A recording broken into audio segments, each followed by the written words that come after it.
Hi, my name's Rosana Cabán. My pronouns are she, her. I'm here at SAE NYC with Beats by Girls for BBG TV.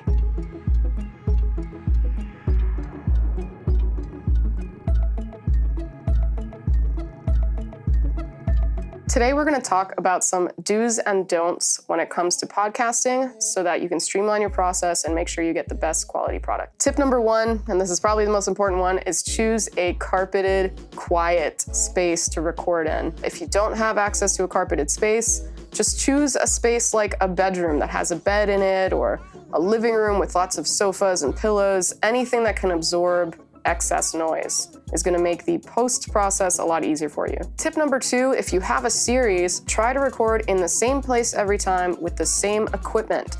That means if you start to develop a process, you can actually make templates for yourself so you can streamline your post process because you already know what sounds good on that mic, in that space, on that voice. Tip number three is make sure to schedule a sound check. If you have a guest and you're not able to record them in your own space, make sure to call them or schedule something a few days beforehand so you can make sure that whatever they think is the best possible space is actually the best possible space. Now comes the don'ts. Tip number four, don't record in a large cavernous space. So if you think maybe a meeting room is a great idea with hard wooden floors and a big hard table, think again. It's going to give you a whole bunch of reverb and excess noise that you don't want to have to deal with in post. So try to find a smaller space.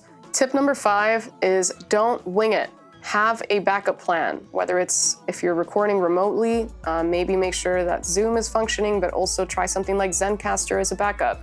If you're recording at a studio, bring an extra interface just in case for some reason that day your interface decides not to work. That way, if a guest is taking the time to be on your show, you're able to show that you're prepared and you respect their time and everything can go as smoothly as possible because the accidents will happen. Tip number six is don't be afraid to stop the interview. If something's not working, if there's a lot of noise in the background, it's going to be a lot less awkward to just stop, ask them to repeat a question.